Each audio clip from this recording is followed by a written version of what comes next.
بسم اللہ الرحمن الرحیم۔ شروع اللہ کے نام سے جو بڑا مہربان اور نہایت رحم کرنے والا ہے۔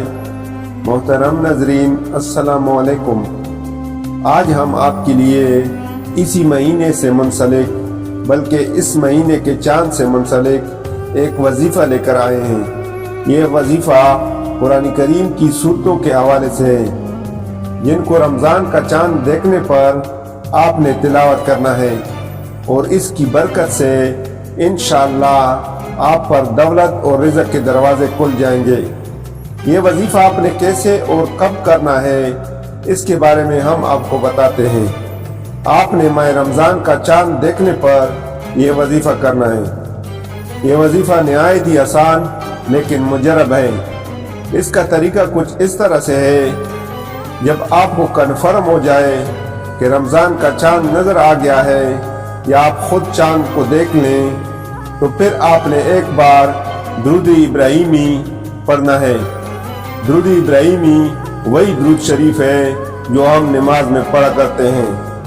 اس کے بعد 21 مرتبہ سورۃ القدر اور 3 مرتبہ سورہ فاتحہ کی تلاوت کرنی ہے، اور آخر میں ایک بار پھر درود ابراہیمی پڑھ لیں۔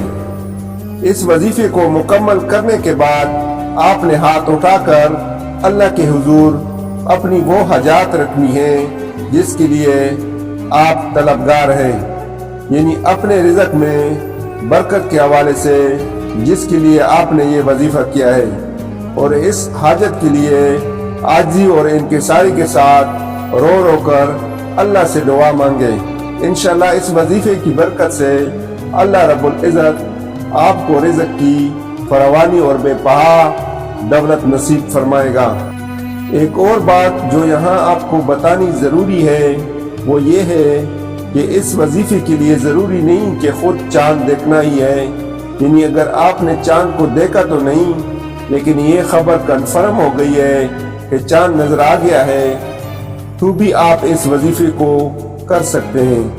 لیکن بہتر یہ ہوگا کہ آپ خود چاند کو دیکھ لیں، کیونکہ شعبان اور رمضان کا چاند دیکھنا بھی ایک مستقل سنت ہے۔ اس وظیفے سے خود بھی مستفید ہوں اور اپنے چاہنے والوں کو بھی اس کے حوالے سے ضرور بتائیں، کیونکہ نیکی کی بات کو پھیلانا بھی صدقہ ہے۔ اس کے ساتھ ہی اگلی ویڈیو تک کے لیے اجازت دیجیے۔ اللہ تعالی ہم سب کا حامی و ناصر ہو۔ جزاک اللہ۔ اللہ حافظ۔